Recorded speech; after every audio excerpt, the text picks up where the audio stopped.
জীবনে একটা প্রতিজ্ঞা করে নেন, নামাজ অনেক বেশি পড়ার দরকার নেই। 5 ওয়াক্ত সালাত আদায় করছেন, মৌলিক সালাতগুলো আদায় করছেন, জুমা আদায় করছেন, ওয়াজিবগুলো আদায় করছেন, সুন্নাতে মুআক্কাদাগুলো আদায় করছেন, ফরজ সিয়ামগুলো পালন করছেন, আলহামদুলিল্লাহ। যাকাত দিচ্ছেন, খুব বেশি দান সদকাও করতে পারতেছেন না, খুব বেশি নফল সালাত আদায় করতে পারেন না, খুব বেশি নফল সিয়ামও রাখতে পারেন না, খুব বেশি ওয়াজ মাহফিলেও যাইতে পারেন না, অসুবিধা নেই। একটা প্রতিজ্ঞা করেন যে ঈমানটাকে বিশুদ্ধ করবার পর, শিরক এবং কুফর থেকে আকীদাটাকে সহিহ করবার পর আমি 5 ওয়াক্ত সালাত, রমজানের সিয়াম, হজ ফরজ হলে হজ, যাকাত ফরজ হলে যাকাতটা আদায় করব, আর আমি হারাম উপার্জন থেকে বেঁচে থাকবো। ইনশাআল্লাহ জান্নাতের পথ একেবারে সহজ। আমাদের দেশে মানুষ কি করে, সারা জীবন 2 নম্বর পথে টাকা পয়সা কামাই করে এরপর বুড়ো বয়সে লম্বা একটা তসবিহ নিয়ে, একটা লম্বা জুব্বা কিনে মক্কা শরীফ যায় একটা উমরা বা হজ করে এসে এরপরে মসজিদে ঢুকে পড়ে, আর বাইরে হইতে চায় না, ঠেলেও বাইর করতে পারে না। মুয়াজ্জিন সাহেবরা বলে, চাচা বাড়িতে যাবেন না, মসজিদে দরজা আটকাবো। বলে, বাবা তোমাদের জ্বালা একটু ইবাদত বন্দেগীও করতে পারবো না, একটু তেলাওয়াতও করতে পারি না, তোমরা মসজিদ বন্ধ করার জন্য অস্থির হয়ে গেছো। আছে না নাই? বুড়ো বয়সে সব চুরিদারি করে, টিন চুরি, গম চুরি, 2 নম্বরই হালাল উপার্জনের বাজ বিচার নাই, সুদ খায়া, ঘুষ খায়া, মানুষের রক্ত চুইসা, যত রকমের অবৈধ উপার্জন আছে সব কিছু করে সাইরা এবার যখন আর কোনো উপায় নাই, গাড়ি বাড়ি সব হয়ে গেছে, এবার তসবিহ নিয়ে মসজিদে বসে গেছেন। আপনার ইতিহাস মানুষ না জানতে পারে, মানুষ আপনাকে মনে করতে পারে চাচা জানতো বিরাট আল্লাহওয়ালা, মসজিদে বাইরে হতে চায় না। আহকামুল হাকিমিন আপনার প্রিভিয়াস হিস্ট্রি জানে কি জানে না? কোরআনে আল্লাহ বলেছেন, ইয়া আইয়ুহার রুসুল কুলু মিনাত তাইয়্যিবাত, এরপরে বলেছেন কি, ওয়া আমালু সালিহা। আগে আল্লাহ বলেছেন হালাল উপার্জন করো, হালাল খাও, এরপরে বলছেন নেক আমল করো। আর আমরা বলি আগে 2 নম্বর পথে কামাই করে নাও, এরপরে কিছু টাকা মসজিদে, কিছু মাদ্রাসা, কিছু হুজুরদেরকে কিছু ওয়াজ মাহফিলে দিয়ে দিলাম, হুজুররাও দোয়া করে দিল, আল্লাহ এত টাকা দিছে হাজী সাহেব, আল্লাহ আপনি হাজী সাহেবরে জান্নাত পার করে জাহান্নাম পর্যন্ত পৌঁছে দিয়ে আসেন। পয়সা দিয়ে হুজুরও কিনতে পারবেন, অসুবিধা নেই। আমারে পয়সা দিবেন, খুশির চোটে আমিও দোয়া করে দিব, কোনো ব্যাপার না। কিন্তু মনে রাখবেন, জান্নাতের মালিক আল্লাহ রব্বুল আলামিনের চোখে ধুলি দেওয়া যাবে। কিন্তু হ্যাঁ, এর মানে এই না যে যারা অন্যায় করে ফেলেছেন তাদের এখন আর মাফ করার পাওয়ার কোনো রাস্তা নেই, সেটা বলছি না। কিন্তু যারা জওয়ান বয়সে অন্যায় করে ফেলেছেন এখনো তাদের মাফ চাওয়ার রাস্তা আছে। আমার এক পরিচিত হাজী সাহেব আছেন, এখনো বাইচে আছেন, অনেক বয়স হয়ে গেছে। 2003-4 সনের দিকের কথা, আমি তখন মিরপুরের মণিপুরে এক মসজিদে আমি ইমামতি করি। তো এই মুরব্বী উনি ছিলেন একজন সরকারি কর্মকর্তা, পদের নাম বলবো না, বড় সরকারি কর্মকর্তা ছিলেন। তো উনি আমাকে একদিন এসে বলতেছেন, হুজুর বড় বিপদে আছি। আমি, কি বিপদ? তো বলে যে আমার ছেলে মেয়েরা সব আমাকে পারলে খায়, মারতে আসে, কারণ আমি কয়দিন পর পর একটা জমি মাদ্রাসায় দিয়ে দিই, একটা মসজিদে দিয়ে দিই, একটা গরিবদেরকে দিয়ে দিই।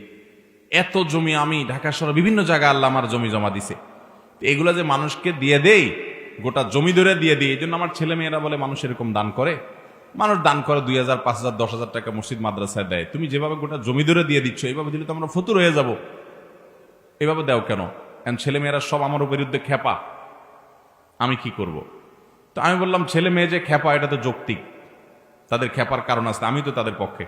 আপনি এত দান করেন কেন? এত দান করতে তো আল্লাহ বলেন নাই।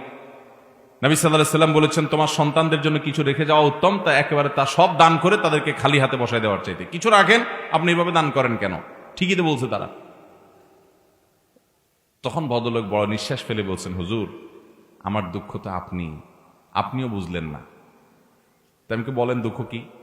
বড় দুঃখ হলো, বাবারে যে কয় টাকা বেতন পাইতাম কোন রকম সংসার, ছেলে মেয়েদের পড়ালেখা টেনে টুনে পার হয়ে যেত। এই জমি জমা যা দেখছেন সবই অবৈধ টাকা, ঘুষের টাকায় তৈরি করা, ঘুষের টাকা উপার্জন করছি এগুলা। তখন আল্লাহর ভয় ছিল না, 2 হাতে কামাই করছি, এক এক কলমের খোঁচে অনেক বড় বড় অঙ্ক কামাই করে ফেলছি। তো তখন ভয় ছিল না, করে ফেলছি। কিন্তু এখন আমি যখন বলছি 2003-4-5 কথা, তখন ওনার বয়স 70+, 70-75। এখনো ভদ্রলোক বেঁচে আছেন, শয্যাশায়ী। তো তিনি বলছেন যে বাবারে, এখন তো আমি সকাল বিকাল শুধু কবর দেখি সামনে। আমি বুঝতেছি আমার ছেলে মেয়ে সব ফুর্তি ফাট্টার মধ্যে আছে, বাপের সম্পদ আয়েশ মজমাস্তি করে খাবে, ভোগ করবে, দাঁত কচকচ করতেছে, আমি কখন মরবো আর ভাগযোগ করে নিয়ে যাবে।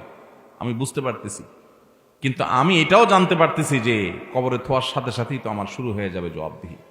এই জন্য এগুলার মালিক তো আর খুঁজে পাওয়া যাবে না, এই জন্য দিয়ে দিয়ে আমি মুক্ত হচ্ছি, যাতে আমার আখেরাতে আমার ধরা খাওয়া না লাগে। কিন্তু ওদেরকে কে বুঝাবে? এগুলো তো তাদেরকে বলতেও পারি না যে এগুলা সব আমার না, এগুলো সব মানুষের। এই আপনার এই পূর্বাচলের এই পাশে একটা জমি উনি আমাকেও দিছেন, বলছেন যে আপনি মাদ্রাসা করেন। তাই আমি বললাম আমার সময় হয় না, আমি আবার আরেকজন আলেমকে রেফার করে দিছি, ওটা এখন একটা ভালো মাদ্রাসা হয়ে গেছে। এই এলাকার কটা, এই এলাকা বলতে এটা তো এলাকা অনেক বড়, এখান থেকে হয়তো 10-15-20 কিলো হবে, বা এত হবে না, আরো কম হবে। ভাইরা আমার, হারাম কামাই করে মানুষ কার জন্য বলেন তো? যতজন হারাম কামাই করে কার জন্য করে? ছেলে সন্তানের জন্য করে, নিজের জন্য হারাম কামাই কেউ করে না ভাই। নিজের এক পেট পালতে কয় টাকা লাগে? যদি ছেলে মেয়ে স্ত্রী কারণ না থাকতো তো দেখতেন 2 নম্বরই করতো না। কার জন্য করবে? সব কার জন্য করে? সাধারণত যত 2 নম্বর কামাইকারী লোক আছে, যত হারাম উপার্জনকারী আছে, তারা সবাই এই উপার্জনগুলো করে মূলত ছেলে মেয়েদের জন্য, তাদের আখের গোছানোর জন্য। কিন্তু অবাক করা বিষয় কি জানেন? কিয়ামতের ময়দানে যখন আপনি ধরা পড়বেন, এই ছেলে মেয়ের কেউ কিন্তু বলবে না যে আল্লাহ আমার বাপের সব আমাদের জন্যই করছিল, নিজের জন্য কিছু করে নাই, আপনি যা শাস্তি দেওয়ার আমারে দেন, আমার বাপরে ছেড়ে দেন। বলবে? আল্লাহ কোরআনে বলছেন ইয়াউমা ইয়াফিরুল মারউ মিন আখিহি ওয়া উম্মিহি ওয়া আবিহি ওয়া সাহিবাতিহি ওয়া বানিহি লিকুল্লি ইমরিইম মিনহুম ইয়াউমা ইযিন শা'নুন ইউগনিহি। সেদিন সবাই সবাইকে দেখে পালাবে। মাকে দেখে সন্তান পালাবে, বাপ তো পরের কথা, যে না জানি আমাকে এসে ধরে কোনো আমলের জন্য। বাবারা, কার জন্য 2 নম্বর উপার্জন করছেন? এই জন্য আমার যুবক ভাইয়েরা প্রতিজ্ঞা করেন, সরকারি চাকরি পান আর বেসরকারি, ব্যবসা করেন আর বিদেশ যান, যেভাবে উপার্জন করেন না কেন, জীবনে কখনো হারাম উপার্জন করব না। নিয়ত করবো তো ইনশাআল্লাহ। যুবক ভাইরা প্রতিজ্ঞা করেন, অন্য কোনো আমল করতে খুব বেশি, নফল আমল খুব বেশি করতে পারেন না, কোনো টেনশন নেই। দোয়া দরুদ খুব বেশি পড়তে পারেন না, কোনো টেনশন নেই। জীবনে একটা ওয়াজ মাহফিলও আসতে পারেন নাই, কোনো টেনশন নেই। প্রতিজ্ঞা করেন 5 ওয়াক্ত নামাজ ঠিক রাখবেন, রমজানে ফরজ রোজাটা পড়বেন, মেইন মূল ফরজ কাজগুলো করবেন, মূল হারাম কাজগুলোতে বেঁচে থাকবেন, আর সবচেয়ে বেশি গুরুত্ব দিয়ে উপার্জন যে হারাম আছে এই হারাম থেকে বেঁচে থাকবেন। এটা এই যুগে কত কঠিন কাজ জানেন? এই যুগে সব সোজা, এটা সবচেয়ে কঠিন।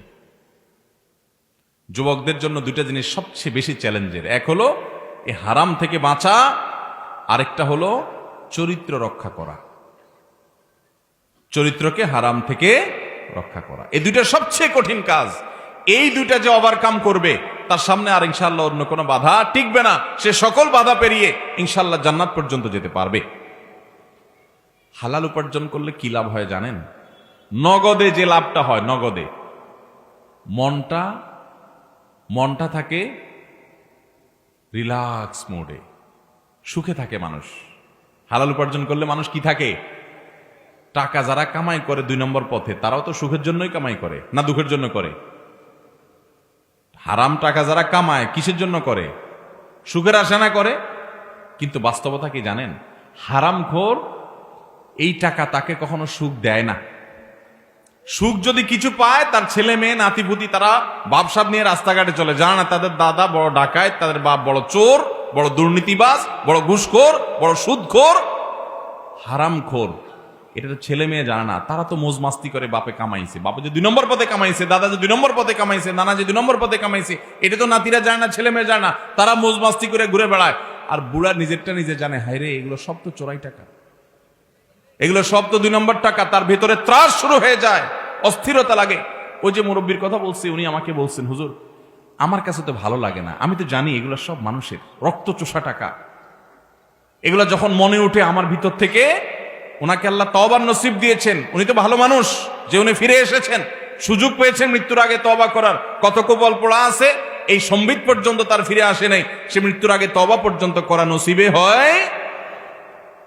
অতএব যুবক ভাইরা, প্রতিজ্ঞা করেন হালাল উপার্জন করবেন, ঠিক আছে তো ইনশাআল্লাহ?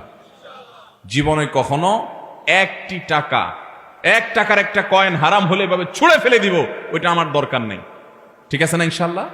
এই জন্য সাহস লাগে। কিন্তু মুশকিল হলো কি জানেন, এটা বড় কঠিন কাজ। কেন কঠিন বলেন তো? এটা করলে আপনার বউটা আপনারে বলবে যে রাখো তোমার সংসার, আশেপাশে সবাই কত লাল হয়ে যাচ্ছে, নীল হয়ে যাচ্ছে, কালারফুল জীবন যাপন করছে, আর তুমি কি মিয়া 10,000 টাকা বেতন পাও, এটা দিয়া খয়রাত আনো। দেখবেন বউটাও খুব একটা রাজি না। আরে বউ তো অনেক পরের কথা, নিজের জন্মদাতা বাপটা দেখবেন খুশি না। গর্ভধারণ করছে যে মা, সে মাও দেখবেন বলবে বাবা এরকম করলে কি চলে, একটু একটু অত ইসলাম কি মেনে পারা যায়? বলবে কি বলবে না? এই জন্য গোটা পরিবারকে ইসলামের উপর উঠাতে হবে। বিয়ে করার জন্য এমন একটা মেয়েকে জীবন সঙ্গী হিসাবে নিতে হবে যে হারাম থেকে বাঁচার জন্য প্রয়োজনে জীবন দিতে প্রস্তুত আছে, তারপরে হারাম খাবে না, হালালে তুষ্ট থাকবে। হারাম খোররা অনেক চকচকা লাইফ লিড করে, আমরা দেখে মনে করি কত সুখে আছে, কিন্তু ও জানে ও নিজে একটা চোর। জানে কি জানে না? এটারে বলে অপরাধ বোধের অদৃশ্য দাহন। ভেতর থেকে জ্বালা পোড়া আছে, উপর দিয়ে হাসে ফিটফাট, ভেতরে কিন্তু সদরঘাট। কারণ সে জানে সে কি, সে দুর্নীতিবাজ, সে চোর, সে ডাকাত, সে খুনি, সে মানুষের রক্তচোষা, সে হারাম খাইছে, এটা সে জানে। আমরা বাহির থেকে দেখে মনে করি অনেক সুখে আছে, সে জানে তার মনে কত অস্থিরতা, পেরেশানি। আর যদি হালাল উপার্জন করেন কি লাভ হবে জানেন? সব বাদ দেন, নগদ লাভ হবে কি? আপনার হয়তো অনেক বড় বিল্ডিং নাও হইতে পারে, আবার অনেকে হালাল করেও বিল্ডিং হয়, গাড়ি বাড়ি হয়, আল্লাহ তাদেরকে দেয়, ব্যবসা বাণিজ্য করে হালাল পথেও মানুষ পয়সা আলা হয়। পয়সা আলা হয় কিন্তু আবার দোষের না, ভুল বুঝেন না। আল্লাহ একজনকে হালাল টাকা দিছে, হালাল টাকা কোটি কোটি টাকা হয়ে গেল, হইতে পারে কি পারে না? পারে, কিন্তু এটা কঠিন। আপনি যদি হালাল টাকায় একটু কুড়ের ঘরে থাকেন, কুড়ের ঘরে, আর আপনার ঘরে শান্তি থাকে, মানুষ দেখে আপনারে পাত্তা দিবে না, বলবে আরে গরিব মানুষ। ওই যে দেখেন না, কোন এক বেটা আছে অনলাইনে শুধু গালি দেয়, তোরা গরিব মানুষ।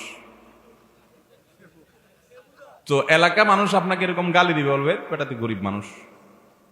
অথচ গরিব মানুষ হওয়া কি না কোনো গালি, এটা কোনো দোষের বিষয়। যে গরিব হালাল চলতে গিয়া গরিব হইছে, এই গরিব ওই হারামখোর ধনীদের চাইতে হাজার লক্ষ কোটি গুণ উত্তম। কোন সন্দেহ আছে ভাইরা আমার? এই জন্য সমাজে মানুষ কি বলবে না বলবে সব গণার টাইম নেই। আমার কবরে আমাকে যেতে হবে। সবাই আপনাকে যা বলুক না বলুক, আপনার মন কি বলবে জানবেন? ভেতর থেকে আপনার মন বলবে আমি সৎ, মন বলবে আমি কি সৎ। এই কারণে আপনি মনের দিক থেকে সুখে থাকবেন।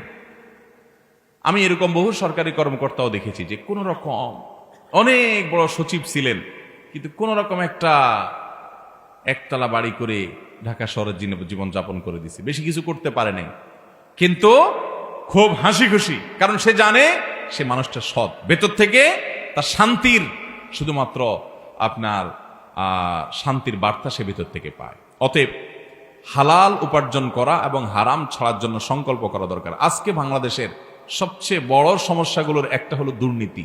প্রতিটা পদে পদে পদে পদে চেয়ারে চেয়ারে, চেয়ার তো দূরের কথা, চেয়ারের পায়া, চেয়ারের খুঁটি, চেয়ারের আপনার কাপড় চোপড়, চেয়ারের পেরাক যা আছে চিপা চাপা সবগুলা ঘুষ খা। একটা টিকিট কিনতে যাবেন ট্রেনের, নাই, কালোবাজারি হয়ে গেছে, ঠিক না? ঠিক চতুর্পাশে।